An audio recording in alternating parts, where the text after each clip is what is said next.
Gálatas capítulo 5, versículo de número 16. A palavra de Deus nos diz o seguinte: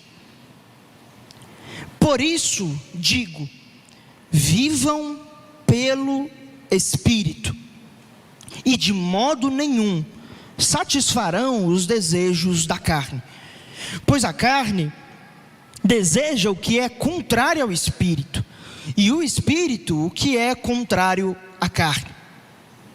Eles estão em conflito um com o outro, de modo que vocês não fazem o que desejam. Mas, se vocês são guiados pelo Espírito, não estão debaixo da lei. Ora, as obras da carne são manifestas: imoralidade sexual, impureza e libertinagem, idolatria e feitiçaria, ódio, discórdia, ciúmes, ira, egoísmo, dissensões, facções e inveja, embriaguez, orgias e coisas semelhantes. Eu os advirto, como já os adverti: aqueles que praticam essas coisas não herdarão o reino de Deus. Mas o fruto do Espírito é amor, alegria, paz, paciência, amabilidade, bondade, fidelidade, mansidão e domínio próprio. Contra essas coisas não há lei. Os que pertencem a Cristo Jesus crucificaram a carne com as suas paixões e os seus desejos. Se vivemos pelo Espírito, andemos também pelo Espírito. Não sejamos presunçosos, provocando uns aos outros e tendo inveja uns dos outros. Feche seus olhos por um momento, curva a sua cabeça, vamos orar. Pai, a tua palavra é poderosa, ela é viva e ela é eficaz. Esse é um livro vivo que sempre que é aberto, o autor está ao nosso lado para nos trazer o entendimento dessa obra, que é uma obra que veio do céu. Senhor, por isso eu peço que todo coração de pedra agora seja quebrado em nome de Jesus, que não haja espaço para que a semente do Evangelho seja sufocada. Não, agora só há liberdade para a voz do Espírito Santo de Deus ecoar em cada coração. Não existe mais a voz do diabo, não existe mais a voz de falta de atenção, querendo distrair, não, somente a voz do Espírito Santo, nos transformando e nos dando vida. É isso que oramos e recebemos pela fé, no nome de Jesus. Amém, amém e amém. Meus irmãos, o título do sermão hoje é Carne versus Espírito.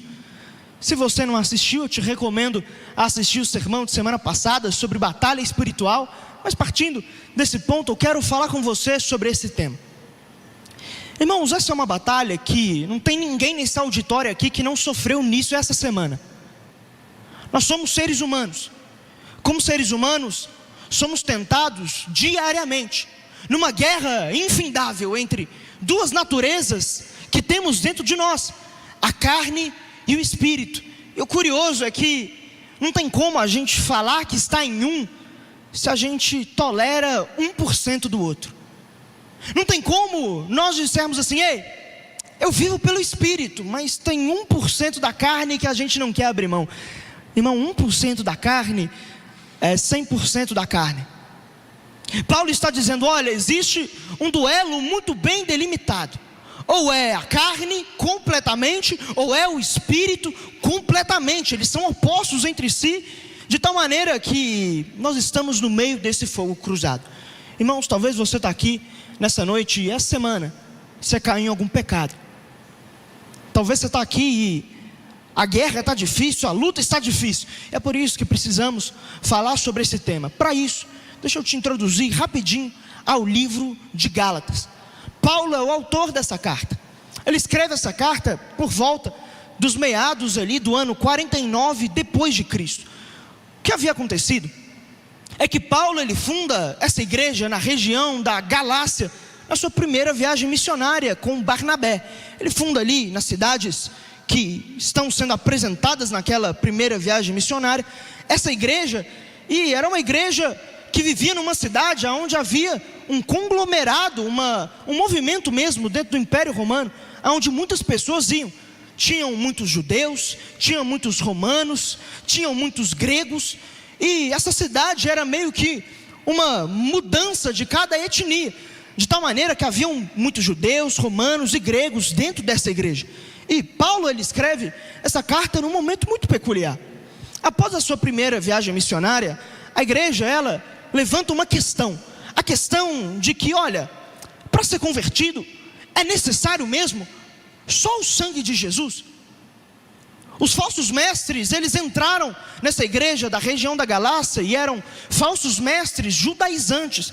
Eles chegaram e falaram assim: ei, Gálatas, sabe, Jesus é bom, o sangue de Jesus é importante, mas o sangue de Jesus por si mesmo não é suficiente. É necessário crer em Jesus e vocês precisam se circuncidar. Vocês precisam guardar as leis do sábado. Vocês precisam obedecer rigorosamente à lei de Moisés. A partir disso, quando Paulo retorna para Jerusalém, tem ali em Atos capítulo 15, o primeiro concílio da igreja, o concílio de Jerusalém. Ali eles tomam uma decisão: olha, não, pareceu bem ao Espírito de que eles só deveriam se abster da imoralidade sexual e dos alimentos sacrificados aos ídolos, que era uma forma de adoração no mundo grego. Então, após essa reunião, após esse concílio, Paulo escreve essa carta para poder rebater, combater os falsos mestres judaizantes. Eles pregavam duas coisas nessa igreja. Primeiro, Paulo não era apóstolo. Eles falavam: olha, Paulo não andou com Jesus. Paulo disse que viu Jesus. Ele não tem autoridade, a gente não deve seguir a liderança dele. Além disso, eles pregavam o fato de que eles deveriam, se Paulo não é um apóstolo, eles deveriam seguir o judaísmo e não o evangelho de Paulo. Paulo escreve essa carta então para defender a sua autoridade como apóstolo de Cristo, quando ao mesmo tempo ele defende o verdadeiro evangelho, o evangelho de Jesus Cristo. Com isso em mente, eu quero reler com você o texto que acabamos de ler, em nome de Jesus. Nós vamos ler só o inicinho do versículo 16 e depois o versículo 18, que diz assim: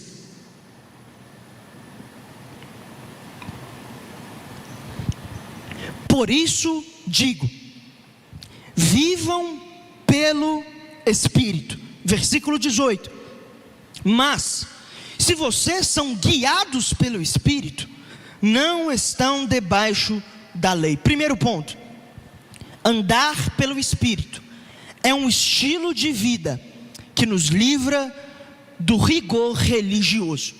Irmãos, Paulo apresenta aqui uma ordem. Ele traz aqui um verbo que está no modo imperativo, que fala de uma ordem que é imposta. Ele fala assim: olha, andem pelo Espírito. Paulo não está dando uma opção, dizendo assim: olha, crente, deixa eu te dar uma opçãozinha bem legal para a sua vida. Existe a opção de você andar pelo Espírito, mas isso vai de você ou não? Não, Paulo não está dando um conselho, Paulo não está dando uma opção, Paulo está dando uma regra. Ele está trazendo uma ordem: ei, andem pelo Espírito. Eu obrigo a vocês, eu imponho a vocês que vocês devem andar pelo Espírito. E essa frase em grego, andem pelo, é o verbo grego peripateu, significa a maneira de viver, os costumes diários de uma pessoa, o impulso geral da rotina humana e a direção de uma vida humana. Irmãos, o que Paulo está dizendo aqui é que andar pelo Espírito é como um costume do nosso dia a dia. É como se fosse algo automático que nós vivemos e crescemos nisso. A partir de então, nós começamos a viver uma vida com um estilo de vida determinado. E esse estilo de vida tem que nos pautar no meio dessa guerra. Mas ele traz no versículo 18 uma explicação sobre o andar pelo Espírito que é fenomenal. Ele diz: olha, quem é guiado pelo Espírito, quem anda pelo Espírito, não está debaixo da lei. Eu chamo a sua atenção para um fato muito importante nesse versículo.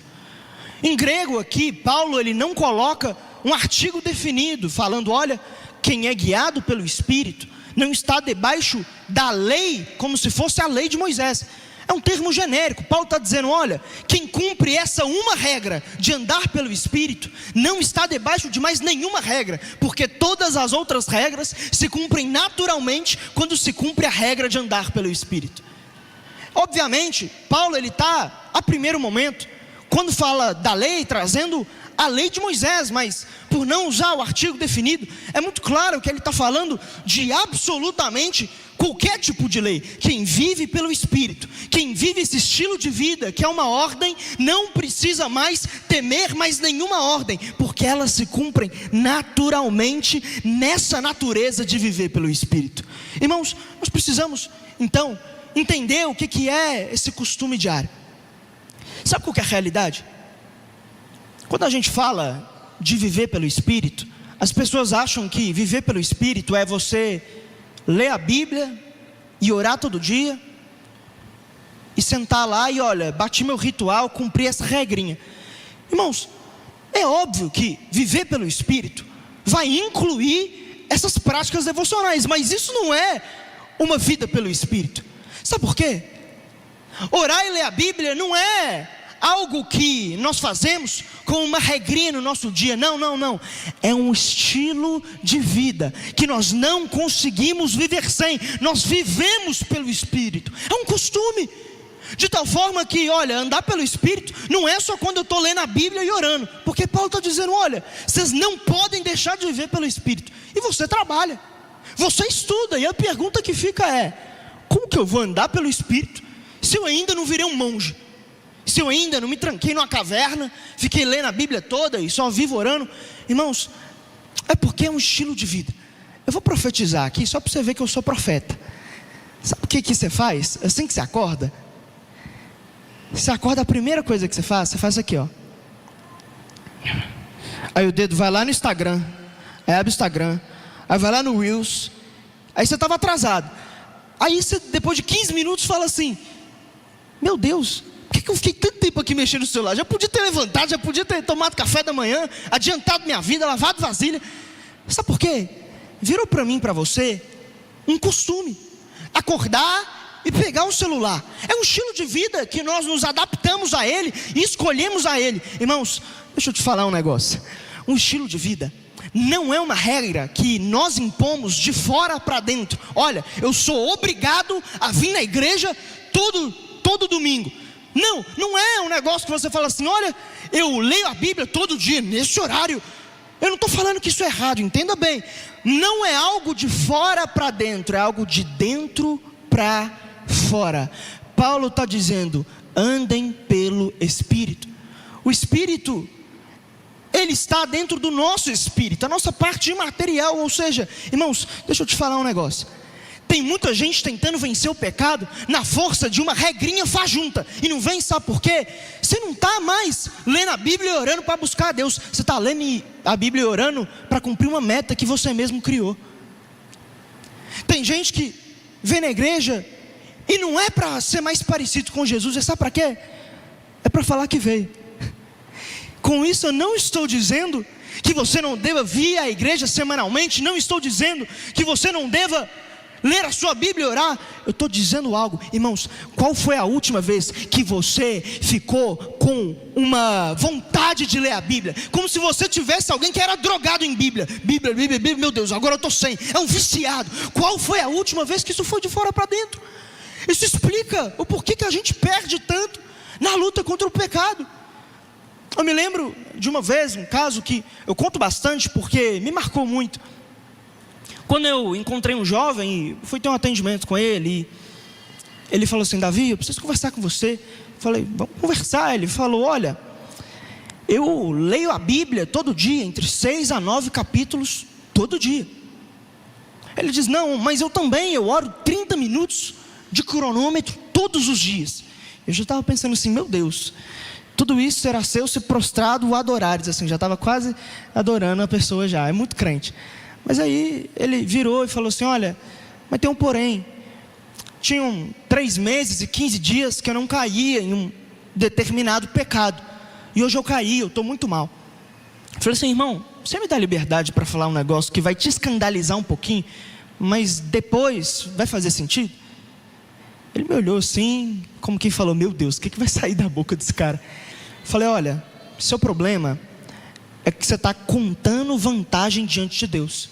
Você está falando assim: Senhor, tem uma semana que eu não caio nesse pecado. Senhor, agora tem 2 semanas. Senhor, agora tem 3, agora tem 4, agora tem 1 mês. Senhor, eu estou buscando bonitinho desse jeito. Como se ele fosse alguém que é um funcionário de Deus, que está apresentando um projeto concluído para Deus. Irmão, ele olhou para mim com lágrimas nos olhos e falou: é verdade. Falou assim: irmão, qual foi a última vez que a sua busca a Deus não foi uma lei que você impôs, foi uma fome e uma sede da palavra de Deus? Foi um momento que você falava: ei, eu não vou mais aguentar, eu acordei e falei com todo mundo, mas eu não falei com Deus ainda. Qual foi a última vez que você falou assim: olha, eu vou à igreja, não é porque eu tenho lá que bater uma meta no ministério, é porque eu tenho sede do Espírito Santo?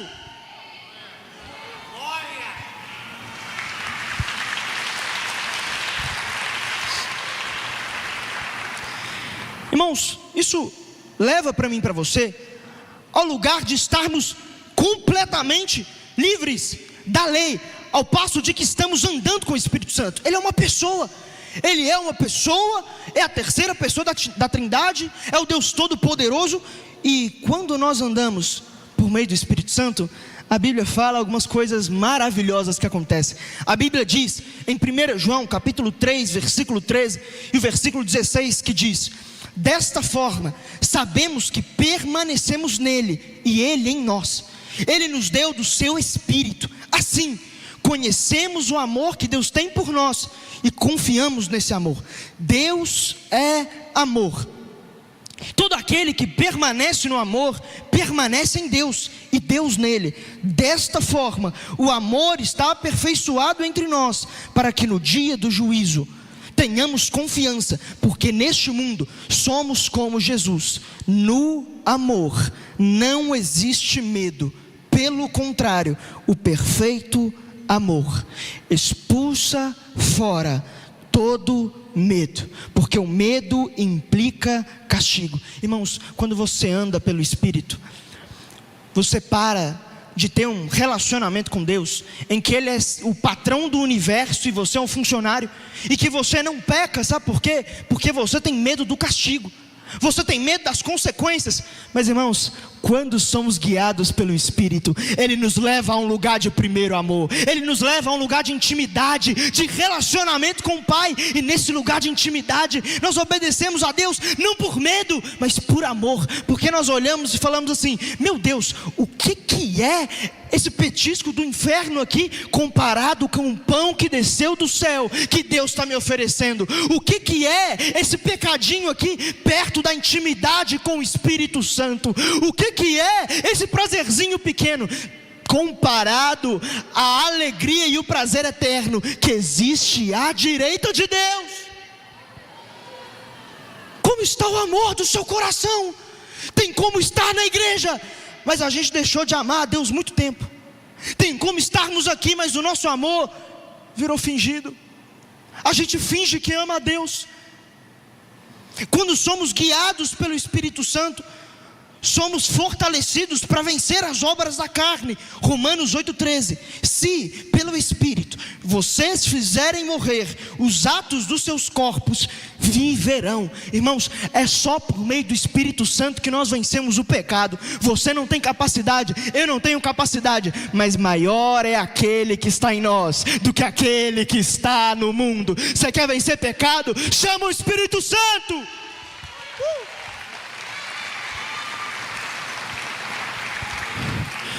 Se vivemos pelo Espírito, somos constantemente direcionados à cruz de Cristo. João 15:26. Quando vier o Consolador, que eu enviarei a vocês da parte do Pai, o Espírito da verdade, que procede do Pai, Ele testemunhará a meu respeito. Irmãos, quem vive pelo Espírito Santo, ele está lá no meio do trabalho e ele está num momento de raiva, ele está num momento que ele está esgotado, ele está cansado, Mas sabe o que o Espírito Santo mostra para ele? Cristo e este crucificado. E ele fala assim: olha, se Jesus foi até o final por mim, eu vou até o final por ele. O Espírito Santo nos lembra da obra de Cristo. Nós estamos lá e acabamos de cair. Sabe o que o Espírito Santo faz? Tem um lugar seguro para você, é um lugar quentinho, é atrás da cruz do Calvário, é lá que você pode ficar seguro. Se somos guiados pelo Espírito, somos guiados para viver sob a graça e não sobre a lei. Romanos 8,12 diz: agora não existe mais condenação para os que estão em Cristo Jesus, porque por meio de Cristo Jesus, a lei do Espírito de vida me libertou da lei do pecado e da morte. Se somos guiados pelo Espírito Santo, somos guiados ao perdão, Colossenses 1,14. Se somos guiados pelo Espírito Santo, somos guiados a nos lembrarmos da palavra de Deus. João 16,13 diz: quando o Espírito da verdade vier, Ele guiará vocês à verdade.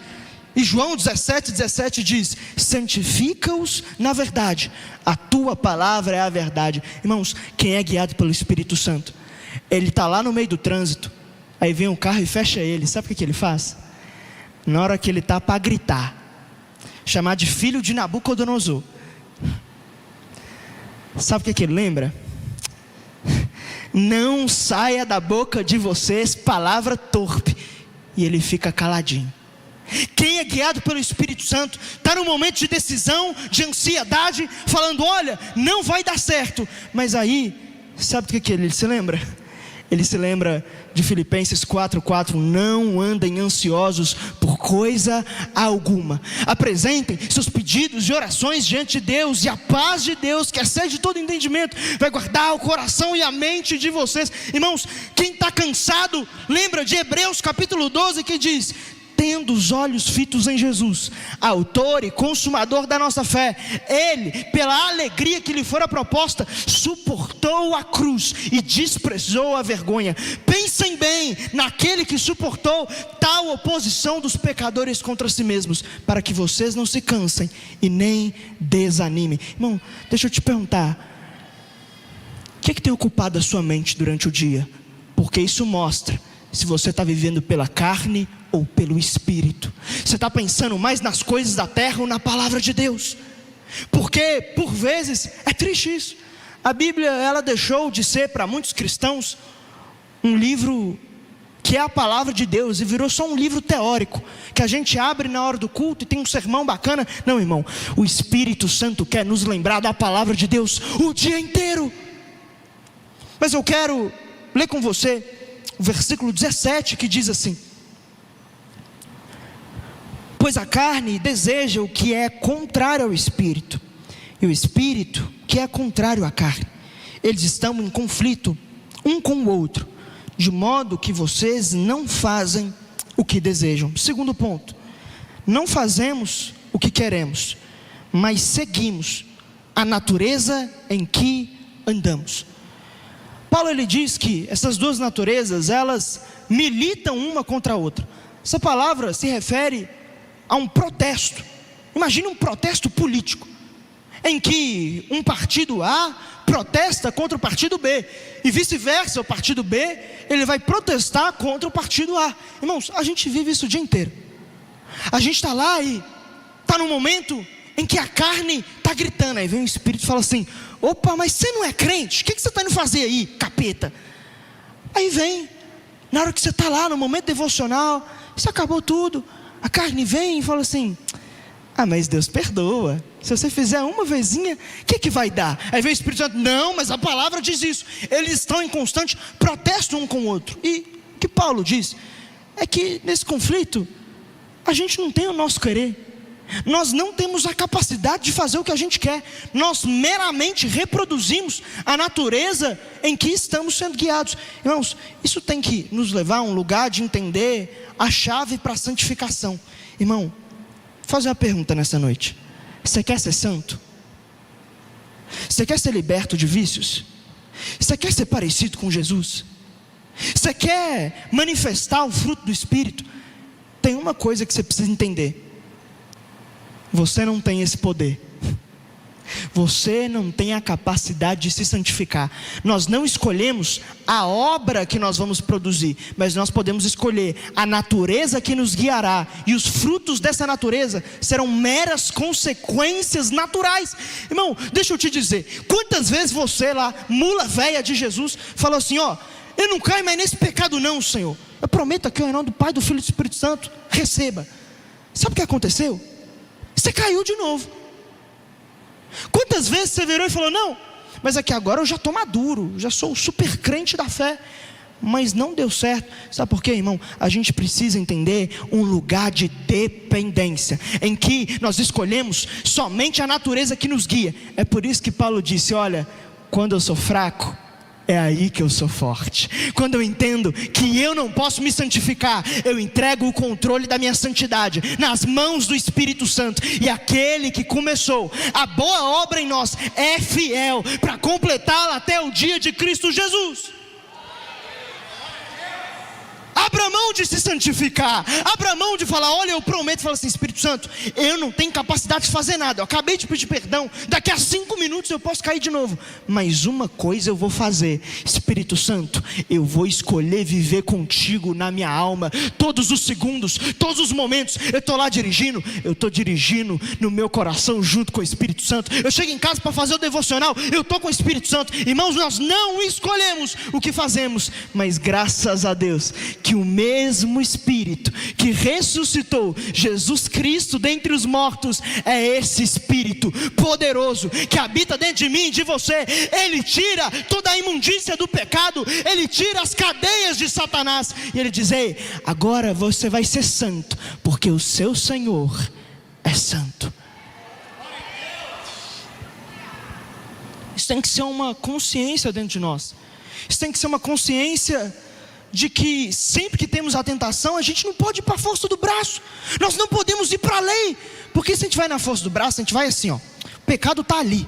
Sabe como é que a gente vai para o pecado? Na hora que a gente não entregou o controle para o Espírito Santo, a gente vai assim: o diabo é muito burro, oh, que buraco feio, ele acha que eu vou cair nisso? Nossa, que buraco horroroso, meu Deus do céu, meu Deus, ó, caí. A gente vai se aproximando, e depois vem: Senhor, aonde estava o Senhor?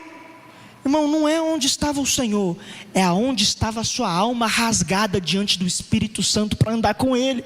Abre mão de ir na força do braço.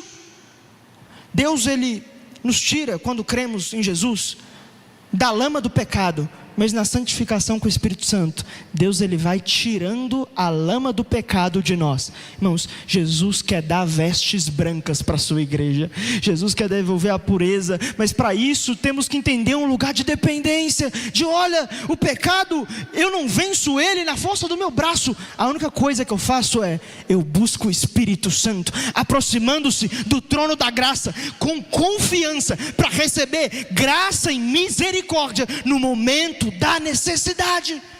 Existe um lugar de dependência. Irmão, grava o que eu vou te falar.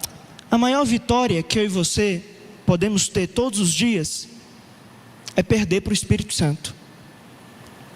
A maior vitória que a gente pode fazer é todos os dias falar: Senhor, eu abro mão de fazer na força do meu braço, eu abro mão de tentar, mas eu perco para o Espírito Santo, e quando eu perco para o Espírito Santo, eu venço da minha carne.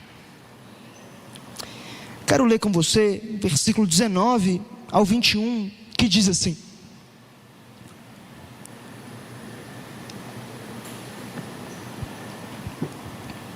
ora, as obras da carne são manifestas: imoralidade sexual, impureza e libertinagem, idolatria e feitiçaria, ódio, discórdia, ciúmes, ira, egoísmo, dissensões, facções e inveja, embriaguez, orgias e coisas semelhantes. Eu os advirto, como já os adverti: aqueles que praticam essas coisas não herdarão o reino de Deus. Terceiro ponto: será que você não está vivendo pela carne? Aqui, Paulo, ele dá, até num tom bem irônico, falando assim: ora, as obras da carne são manifestas. O que Paulo está dizendo é: ei, você sabe muito bem do que a sua carne é capaz. Você já habita nela, você sabe o que acontece quando você vive pela carne. E ele está meio que fazendo um tom de piada, falando assim: olha, o que a sua carne faz já está debaixo do seu nariz, você já sabe. E ele traz uma lista de pecados, que eu quero expor elas aqui da maneira mais direta com você. E nessa lista ele traz alguns vícios, e esses vícios eles se dividem em 4 categorias. A primeira são pecados de ordem sexual, a segunda são pecados de superstição, falsa religião ou de farmacologia, que seriam drogas. O terceiro é pecados de mau temperamento, e quarto, pecados de excessos.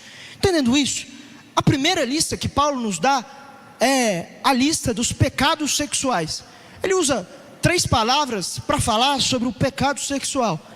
A primeira é imoralidade.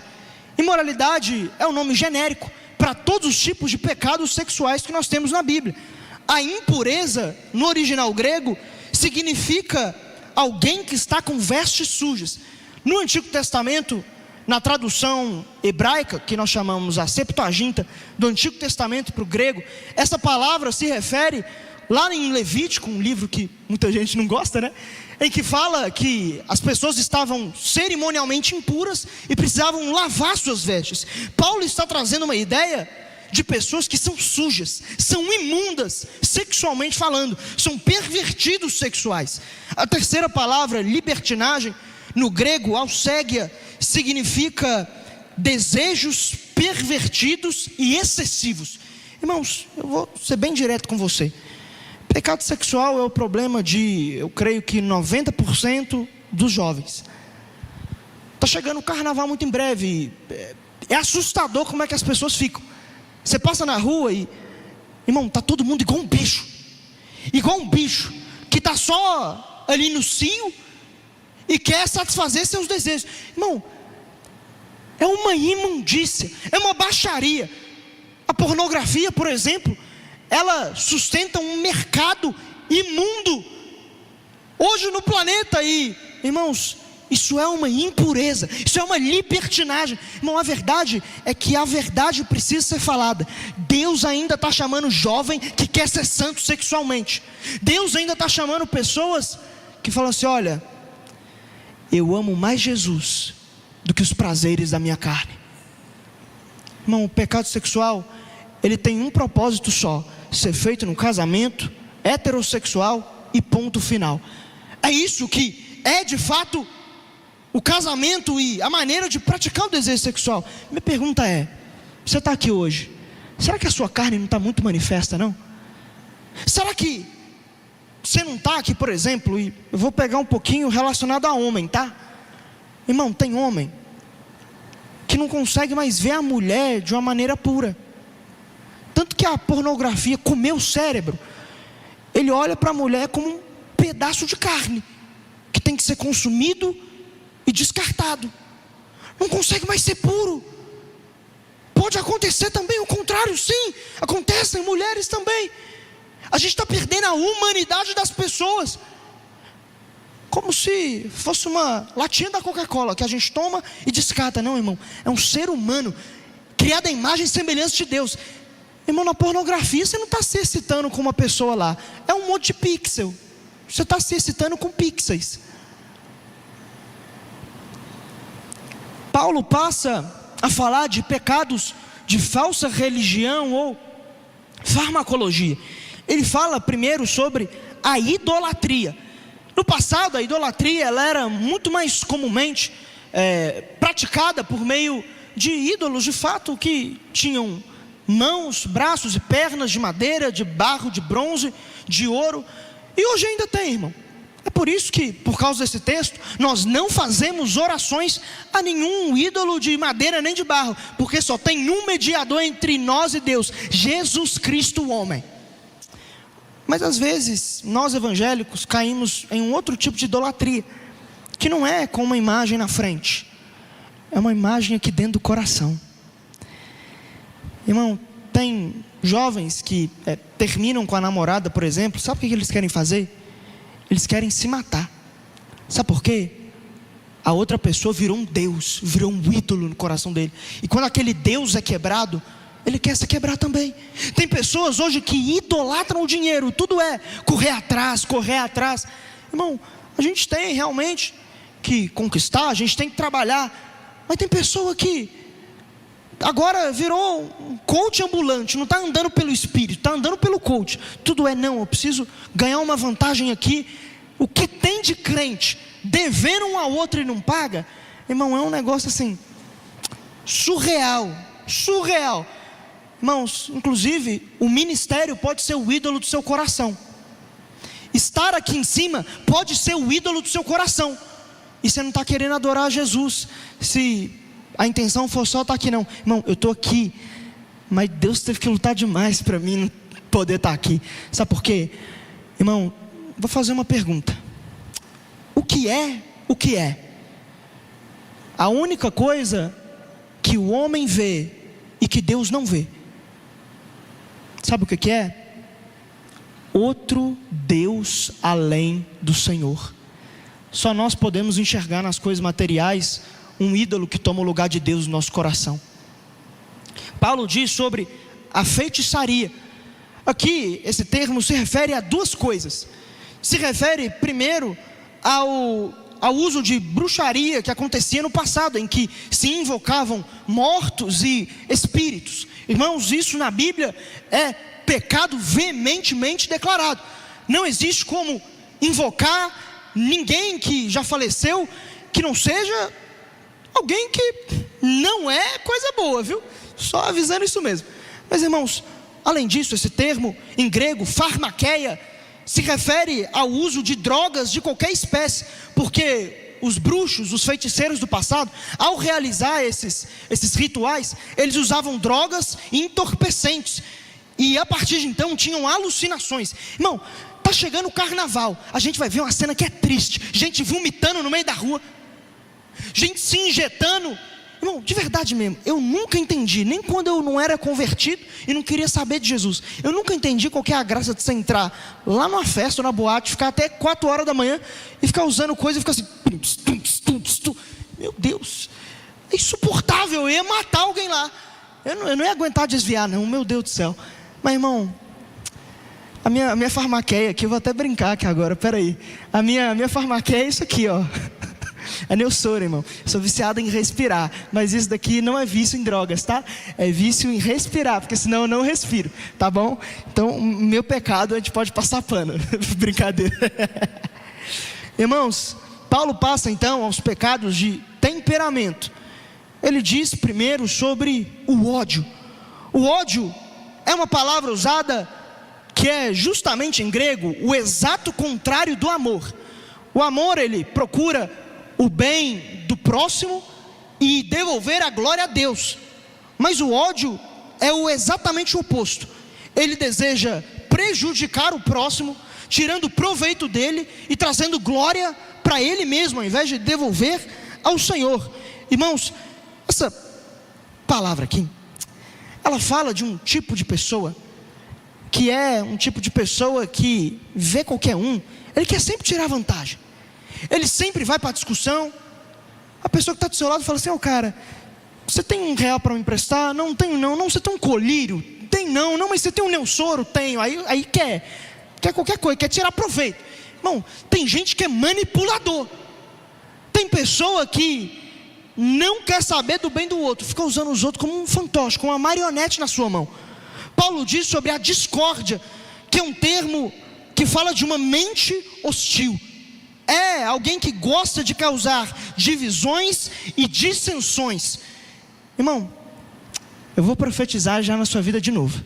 Sabe o que aconteceu no dia 25 de dezembro, quando você foi comer a ceia de Natal? Alguém gerou alguma discórdia ali na mesa, só para mostrar que eu sou profeta. O que aconteceu? Irmão, verdade mesmo, a gente tem que tomar muito cuidado, porque é muito fácil a gente ouvir uma história e tomar um partido, ser alguém partidarista, alguém que vai gostar da divisão. Irmão, fala um negócio que você fazer fofoca, infelizmente, é pecado. Então para nossa boca é gostoso mesmo, É legal às vezes dividir as pessoas, é legal, mas irmão, Deus não te chamou para quebrar a ponte entre ninguém. Deus chamou você para ser uma ponte que vai conectar a sua família com Deus. Deus chamou você para ser uma ponte que, ao invés de se irritar com as pessoas, você fala assim: irmão, deixa eu te falar um negócio, conta comigo, eu estou aqui para lavar seus pés e para te servir. É para isso que Jesus chamou a gente.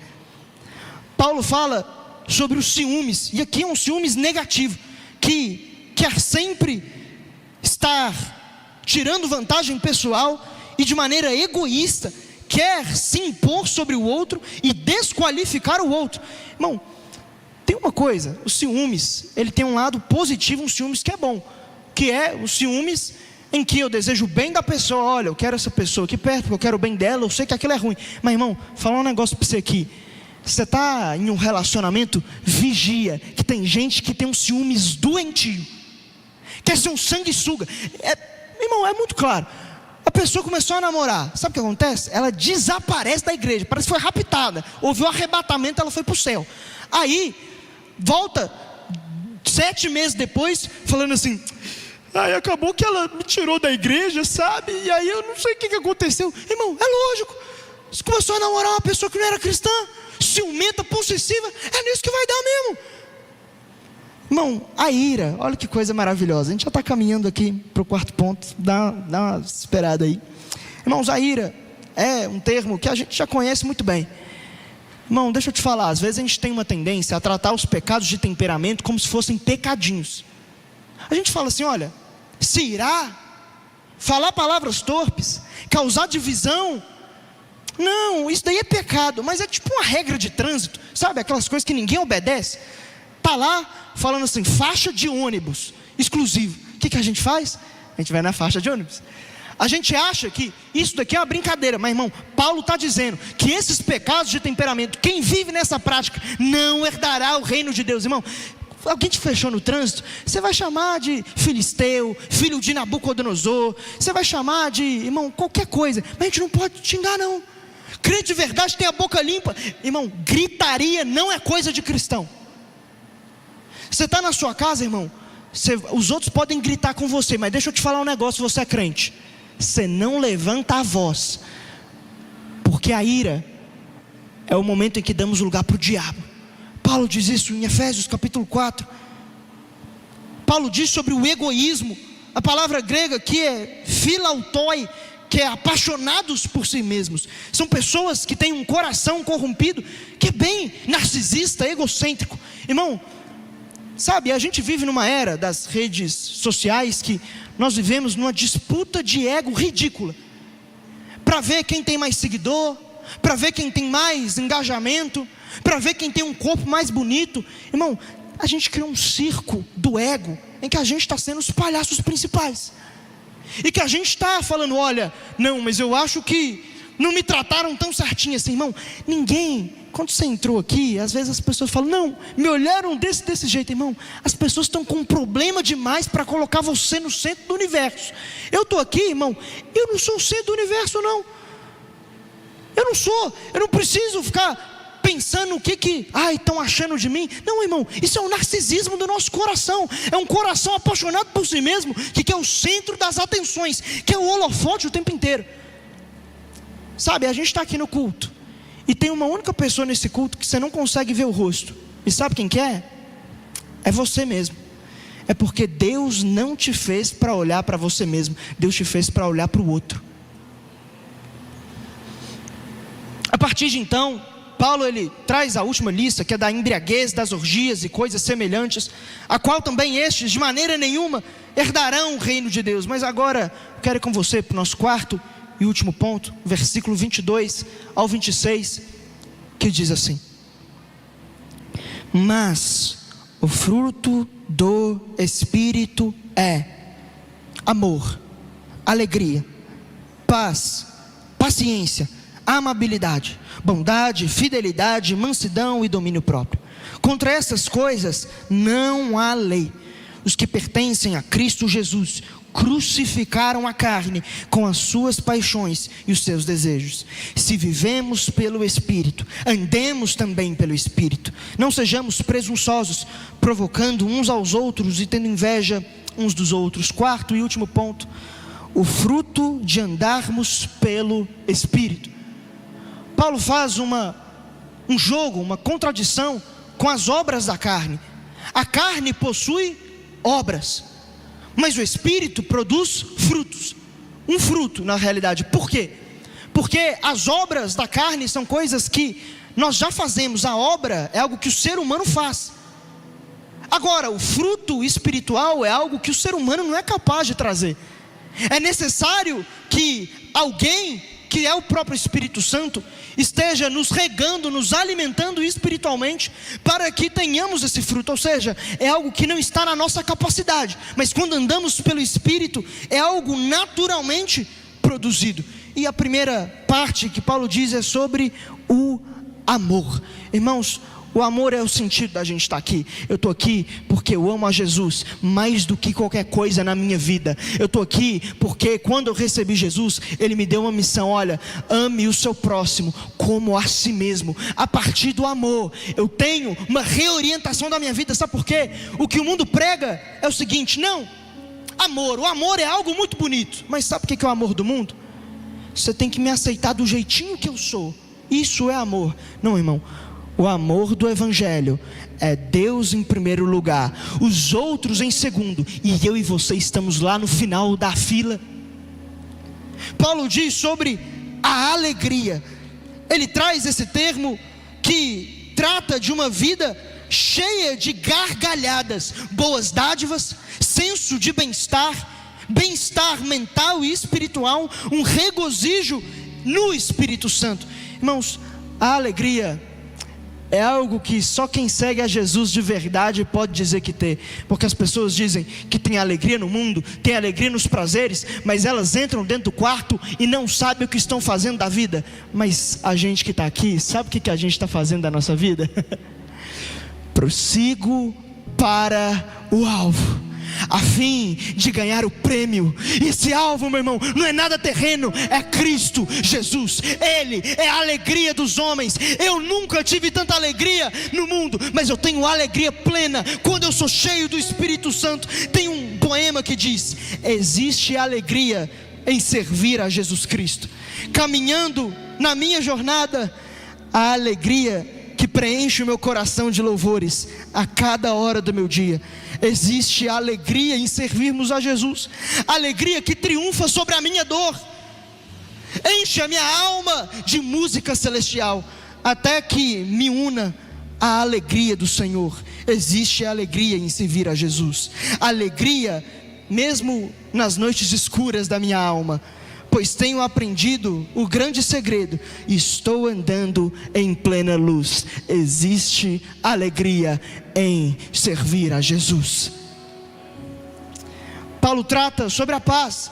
A paz na Bíblia é algo que nós recebemos de Deus, em que mediante o Evangelho nós temos paz com Deus. Deus cancelou os nossos pecados. A partir daí nós temos uma paz. Eu e Deus não estamos mais em inimizades. E a partir disso, Paulo em Efésios capítulo 4 diz: olha, esforcem-se ao máximo possível para ter paz com todos. É uma paz que recebemos de Deus e que a partir de então ela transborda para a gente ter paz com o outro. Irmão, não tem nada melhor do que caminhar com o Espírito Santo, porque as pessoas podem te xingar, as pessoas podem falar mal de você, podem falar o que for, meu irmão, mas sabe o que você tem? Você fala assim: ei, eu te amo, vamos sentar para resolver. Existe paz em servir a Jesus. Irmão, Deus está querendo renovar a paz lá da sua casa. Deus está querendo renovar a paz das pessoas que você convive. Existe paz em seguir a Jesus. E o problema é que tem muita gente aqui que está achando que é o outro que tem que mudar para poder ter paz. Não, irmão, somos eu e você que precisamos desse fruto. Somos nós que precisamos de entender: ei, isso tem que partir de mim. Eu sou crente, então a paz não é responsabilidade do outro, a paz é responsabilidade minha. Paulo diz sobre a paciência ou a longanimidade. Irmãos, esse atributo aqui é o atributo que Deus teve comigo e com você. Ele teve paciência, Ele foi longânimo. Isso significa dar tempo a quem está fazendo mal a você. Nós éramos inimigos de Deus, nascemos no pecado. Irmão, eu e você nascemos com uma ofensa ao Criador. ultrajando, destruindo com a santidade de Deus. Mas sabe o que Deus fez? Deus esperou 5 anos, Deus esperou 10 anos, Deus esperou 15 anos, Deus esperou 20 anos, Deus esperou não sei quantos anos, até que o próprio Jesus apareceu para você. E agora você não é mais inimigo de Deus, você é filho de Deus, porque Deus teve paciência com você. Ele teve paciência em esperar a sua conversão. Irmãos, tem uma frase de Charles Spurgeon que ele diz: se Jesus suporta eu e você todos os dias, nós deveríamos ser capazes de suportar qualquer pessoa no nosso dia a dia. Irmão, deixa eu te falar, quem vive no fruto do Espírito, anda com o Espírito Santo, ele consegue ver pessoas que estão fazendo mal para ele, e sabe o que ele faz? Eu vou dar tempo, porque Jesus vai converter essa pessoa da minha família. Eu vou dar tempo, porque Jesus vai pegar essa pessoa na curva, ele vai se converter, eu vou orar por ele, eu tenho paciência. Paulo diz sobre a amabilidade ou a benignidade, que significa um caráter de bondade, em que Cristo é o nosso modelo, em que Ele é gracioso, Ele sempre tem uma doçura de temperamento. Irmãos, nosso temperamento, a verdade é que eu preciso falar aqui, a gente está falando muito sobre temperamento. Eu sempre gosto de enfatizar, irmão. Hoje os crentes falam assim: olha, eu sou sanguíneo, eu sou colérico, eu sou assim porque eu sou colérico. Não, irmão, você é crente cheio do Espírito Santo, você muda esse gênio seu, porque o Espírito Santo é o mesmo. Não existe Espírito Santo colérico, melancólico e fleumático, não. É grosso, está sendo grosso, precisa da amabilidade. Está falando demais, precisa do fruto do Espírito. Está respondendo os outros e não está tendo paciência, irmão. A gente precisa se arrepender, é pecado. Paulo diz ainda sobre a fidelidade. A gente já está aqui quase acabando, irmãos. A palavra grega fidelidade é pistis, que significa confiança, fidelidade ou fé.